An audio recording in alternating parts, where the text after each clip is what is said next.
ప్రత్యేకమైన వందనాలు తెలియజేసుకుంటున్నాను ఆత్మీయులందరికీ. సహోదరులారా, బీవైవై పైన అనేకమైన అబద్ధ బోధలు చేస్తున్నారు కొంతమంది. తెలియని వారితో రకరకాలుగా వ్యతిరేకకరమైన బోధలు చేస్తూ అనేక మంది విశ్వాసులను కూడా శత్రువులుగా మలుచుచున్నారు. ఈ విషయము నేను ఎన్నోసార్లు ఆలోచన చేశాను. ఎన్నోసార్లు కూడా ఈ వీడియో మాట్లాడాలని కూడా అనుకున్నాను.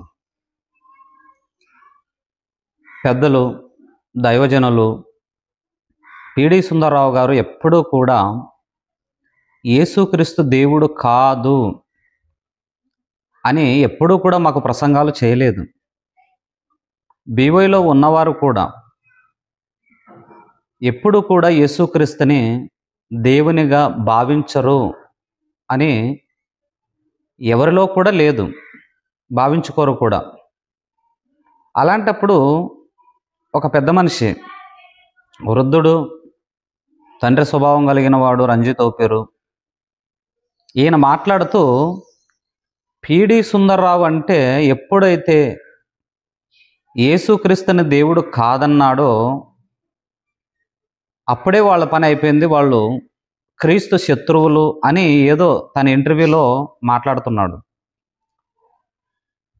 నిజంగా బీవైవై వారు యేసుక్రీస్తు దేవుడు కాదని చెబుతారా? ఎవరైనా ఎప్పుడైనా విన్నారా?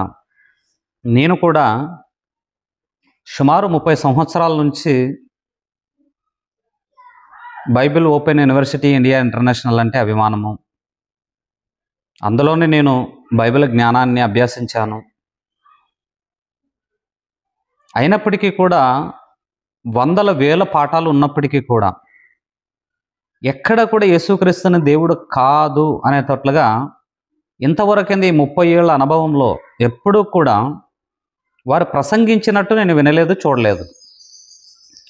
అలాంటప్పుడు ఊరకనే కూడా అమాయకులైన విశ్వాసుల దగ్గర ఇలాంటి మాటలు చెప్పి బోధించటము, ఇలాంటి బోధలు నేర్పించి అబద్ధాలు చెప్పి అనేకులను కూడా బీవైవైకి శత్రువులుగా మలుస్తున్నారు చాలామంది.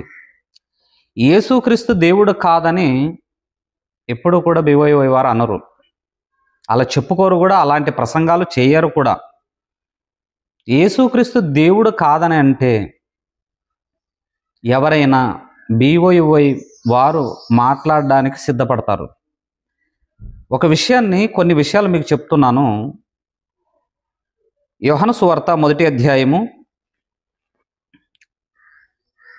1వ వచనంలో వాక్యాన్ని చదవగలిగితే, యోహాను సువార్త 1వ అధ్యాయం 1వ వచనము, ఆదియందు వాక్యముండెను, వాక్యము దేవుని యొద్ద ఉండెను, వాక్యము దేవుడై ఉండెను. ఆదియందు వాక్యముండెను, వాక్యము దేవుని యొద్ద ఉండెను, వాక్యము దేవుడై ఉండెను. ఈ వాక్యము ఎవరు అంటే సాక్షాత్తు యేసుక్రీస్తు ప్రభువారేనని మనం ఎన్నోసార్లు కూడా చదువుకున్నాము. ఆ వాక్యము కృపాసత్య సంపూర్ణుడుగా మన మధ్య నివసించెను అన్నట్లుగా 14వ వచనంలో కూడా మనం చూడగలము. కనుక యేసుక్రీస్తు ప్రభువారు దేవుడు కాదు అని వీరు ఎలా బోధించుచున్నారు? ఇలాంటి అబద్ధాలు చెప్పి, ఇలాంటి అబద్ధపు బోధలు చేసి బీవైవైపై అంటే జయశాలి పిడి సుందర్రావు గారి పైన కక్ష సాధింపులు రేకెత్తిస్తున్నారు. ఒకసారి ఈ రంజిత్ ఓపిరి గారి వీడియో ఇది చూడండి, మీకు అర్థమవుతుంది. పిడి సుందర్రావు లాంటి వాళ్ళ గురించి మీరేమనుకుంటున్నారు? అసలు ఆయన క్రైస్తవుడే కాదు. I reject him out rightly. He is not a Christian at all. He is not born again. ఎందుకంటే ఫస్ట్ ఆఫ్ ఆల్ యేసు ప్రభు దేవుడు కాదంటాడు. అసలు యేసు దైవత్వాన్ని ఎప్పుడైతే రిజెక్ట్ చేశాడో ఆయన క్రిస్టియనే కాదు. ఇలా అనేకులతో కూడా మాట్లాడుతూ వాళ్ళు బీవైవై వారు, పిడి సుందర్రావు వాళ్ళు యేసుక్రీస్తు దేవుడు కాదంటున్నారు, అలాంటి విశ్వాసాలు నిజమైన విశ్వాసాలు కాదు, వాళ్ళు దొంగలు అనేటట్లుగా రకరకాలుగా లేనిపోని బోధలు చేస్తూ అనేక మంది విశ్వాసాలను అందరినీ కూడా శత్రువులుగా మలుస్తున్నారు. కాబట్టి నేను కూడా BOUY ప్రిన్సిపాల్స్నే. కాబట్టి నా జీవితంలో కూడా ఎప్పుడూ కూడా యేసుక్రీస్తుని దేవుడు కాదు అనిన వారిని నేను వదిలిపెట్టలేదు. యేసుక్రీస్తు దేవుడే, దేవుని కుమారుడే, లోక రక్షకుడే. యేసుక్రీస్తు ప్రభువారు అనేకమైన గొప్ప సంగతులకు మూలాధారకుడని కూడా మేము చెబుతాము. కనుక ఆదియందు వాక్యం ఉండెను, వాక్యం దేవుని యొద్ద ఉండెను, వాక్యము దేవుడై ఉండెను. అదేవిధంగా అదే యోహాను సువార్త 5వ అధ్యాయము 18వ వచనంలో కూడా ఆయన విశ్రాంతి దిన ఆచారము మీరుట మాత్రమే గాక దేవుడు తన సొంత తండ్రి అని చెప్పి తన్ను దేవునితో సమానునిగా ఎంచుకొనెను గనుక ఇందు నిమిత్తము యూదులు ఆయనను చంపవలన మరి ఎక్కువగా ప్రయత్నం చేసిరి. సొంత తండ్రి అని చెప్పి తన్ను దేవునితో సమానునిగా చేసుకున్నాడు. యేసుక్రీస్తు ప్రభువారే దేవునితో సమానంగా చేసుకున్నప్పుడు, తండ్రి అయిన దేవుడే సమానత్వం ఇచ్చినప్పుడు మేము యేసుక్రీస్తుని దేవుడు కాదు అంటే దేవుడు ఒప్పుకుంటాడా చెప్పండి? యేసుక్రీస్తు దేవుడు కాదని ఎవరైతే చెబుతారో వారే దొంగలు. యేసుక్రీస్తు ప్రభువారు లోకరక్షకుడు, దేవుని కుమారుడు, దేవుడు, ప్రభువు, రాజు, ఇవన్నీ కూడా మేము నమ్ముతాము. బైబిల్లో రాయబడిన దానికి ప్రతి దానికి కూడా మేము ఆలోచన చేసి ఒప్పుకుంటాము. కాబట్టి దేవుని వర్లరా, ఈ రంజితోపీర్ గారు వృద్ధుడయ్యాడు. ఇలాంటి మాటలు, ఇలాంటి ప్రసంగాలు చేయవచ్చునా? వింటున్నవారు అనేకులు కూడా జాగ్రత్త కలిగి ఉండండి. లేనిపోని బోధలు చేస్తున్నారు. BOUY పైన చాలా తప్పు చేస్తున్నారు, చాలా వ్యతిరేకంగా మాట్లాడుతున్నారు. అది దేవుని ద్వారా శిక్ష అనుభవించటానికే. యేసుక్రీస్తు దేవుడు కాదని ఎప్పుడూ కూడా మేము చెప్పలేదు, చెప్పము కూడా. మొట్టమొదటిగా యేసుక్రీస్తు దేవుడని ఎక్కువగా పరిశీలనాత్మకంగా ప్రూవ్ చేసినది కూడా BOUY వారే. కాబట్టి ఇలాంటి మాటలు ఎవ్వరూ కూడా నమ్మకండి.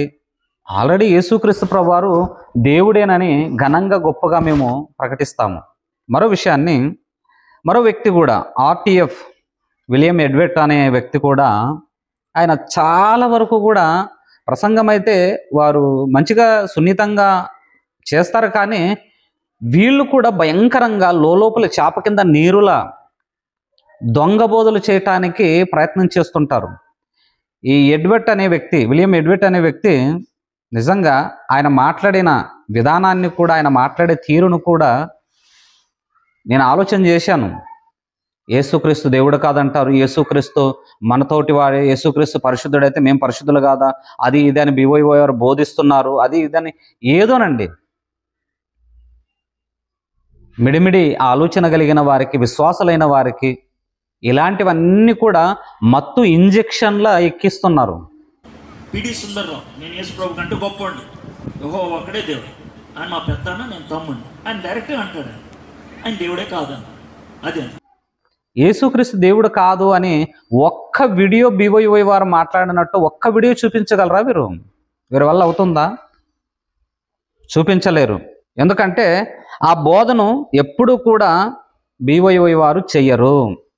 కాబట్టి ఈ వీడియో చూస్తున్న ప్రతి ఒక్క ఆత్మీయ సహోదరులందరూ కూడా BOUYలో ఉన్నవారైతేనేమి, BOUYలో లేని వారైతేనేమి, క్రీస్తును నమ్మిన ప్రతి ఒక్కరికి కూడా నేను చెబుతున్నది ఏంటంటే, యేసుక్రీస్తు సర్వాధికారమును పొందిన దేవుడు, సర్వాధికారం కలిగిన దేవుడు.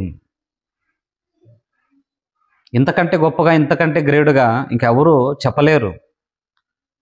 కనుక మరొక విషయాన్ని కూడా, రోమిలకు రాసిన పత్రిక 9వ అధ్యాయము, యేసుక్రీస్తు దేవుడు కాదని BOUY వారు అంటున్నారని అబద్ధాలు చెబుతున్న దొంగ బోధకులకు కూడా నేను ప్రసంగిస్తున్నాను ఈరోజు. రోమిలకు రాసిన పత్రిక 9వ అధ్యాయము 5వ వచనము, పితరులు వీరివారు శరీరమును బట్టి క్రీస్తు వీరిలో పుట్టెను, ఈయన సర్వాధికారి అయిన దేవుడై ఉండి నిరంతరం స్తోత్రాహారుడై ఉన్నాడు. ఆమేన్. శరీరమును బట్టి పితరులు వీరివారు, శరీరం బట్టి క్రీస్తు వీరిలో పుట్టెను. ఈయన ఎవరంట? సర్వాధికారి అయిన దేవుడై ఉండి సర్వాధికారము పొందిన దేవుడు, సర్వాధికారం కలిగిన దేవుడు. వాక్యానికి విరుద్ధమైన ప్రసంగాలు ఎవ్వరు చేసినా కూడా నరక శిక్ష. అందుకే అనేకులు బోధకులు కావద్దండని యాకోబు గారు తన పత్రికలో స్పష్టంగా చెప్పాడు. ఏమని? అనేకులు బోధకులు కావద్దండి, బోధకులమైన మనకు మరి కఠినమైన తీర్పు పొందేదమని ఎరిగి బోధకులు మాత్రం కావద్దండి. విశ్వాస అయినా పర్లేదు కానీ బోధకులు చాలా ప్రమాదకరము. మరి కఠినమైన తీర్పు అంటే చిన్న విషయం కాదది. కాబట్టి దేవుని వారలారా, BOUY Bible open university India international వారు యేసుక్రీస్తు దేవుడని ఘంటాపదంగా గొప్పగా చెబుతారు, గళమెత్తి చెబుతారు. ఎక్కడ కూడా ఆ విషయంలో మాత్రం వెనక తగ్గేదే ఉండదండి, వెనకాంజ వేసేదే ఉండదు. యేసుక్రీస్తు దేవుడు కాదన్న వారితో నేనే పోటీగా మాట్లాడాను. లేదా యేసుక్రీస్తు దేవుడా కాదా అనేటట్లుగా ఒక్కసారైనా అనే విధముగా ఎవరైనా కానివ్వండి, BOUY వారు ఏమంటారో చూద్దామని టెస్టింగ్కైనా మమ్మల్ని పిలవండి, మేము వచ్చి మాట్లాడతాం. యేసుక్రీస్తు దేవుడు కాదంటే దేవుడే ఒప్పుకోడు. కాబట్టి ఇలాంటి అబద్ధ బోధలను ఎవరు కూడా నమ్మకండి.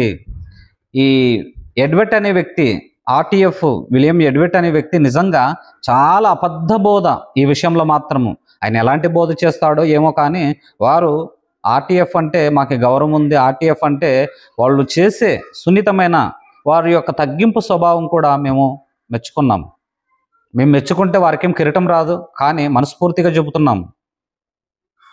కొన్ని విషయాల్లో ప్రతి సంఘంలో కూడా ఖచ్చితంగా ఒడిదుడుకులు ఉంటాయి, దాన్ని కాదనటానికి ఎవరి వల్ల కూడా కాదు. కాబట్టి ఈ విషయాన్ని ఆలోచించండి. మరొక విషయాన్ని కూడా అపోస్తల కార్యములు 20వ అధ్యాయము, యేసుక్రీస్తు దేవుడా కాదా అని మనం ఆలోచన చేసుకుంటూ వెళదామండి. దేవుడు ఎంత గొప్పగా ఎంత గ్రేడ్గా రాయించాడంటే అపోస్తల కార్యములు 20వ అధ్యాయము 28వ వచనం, దేవుడు తన స్వరక్తమిచ్చి సంపాదించిన తన సంఘమును కాయుటకు. ఎవరిచ్చారంటే దేవుడు తన స్వరక్తమిచ్చి సంపాదించిన సంఘము. యేసుక్రీస్తు ప్రభువారు మనందరి కొరకు కూడా తన రక్తాన్ని దారపోశాడు. తన శరీరంలో ఉన్నటువంటి ప్రతి రక్తపు బొట్టును కూడా మన కొరకు చిందింపజేశాడు. ఆయన గొప్పవాడు, దేవుడు, ప్రభువు, రాజు,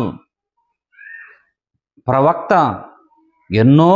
ఎన్నో విషయాలు గొప్పగా బైబిల్లో వ్రాయబడితే యేసుక్రీస్తు దేవుడు కాదంటారండి వాళ్ళు. యేసుక్రీస్తు ఫలానా వ్యక్తి అంటారు అనేటట్లుగా మాట్లాడటం ఎంతవరకు న్యాయము? కనుక ఇలాంటి అబద్ధ బోధలు చేస్తున్న వారు ఒకవేళ ఎవరైనా BOUYని తిరస్కరించే మాటలు, BOUYని తప్పు పట్టించే మాటలు ఎవరైనా మాట్లాడితే మేము ఎప్పుడైనా కూడా యేసుక్రీస్తు దేవుడే అని నిరూపించటానికి సిద్ధము. ఇలాంటి అబద్ధ బోధలు వినకండి ఎవరు కూడా. దయచేసి యూట్యూబ్ని చూస్తున్న ప్రతి ఒక్కరూ కూడా ఆలోచించండి. BOUY వారు ప్రతిదీ కూడా పరిశీలన చేసిన తర్వాతే అది నిజమా అబద్ధమా, లేకపోతే ఇది వాస్తవికమా అవాస్తవమైనదా, ప్రతిదాన్ని కూడా పరిశీలించే మాట్లాడతారు. కాబట్టి ప్రతి ఒక్కరు కూడా ఈ విషయాన్ని గమనిస్తారని కోరుకుంటూ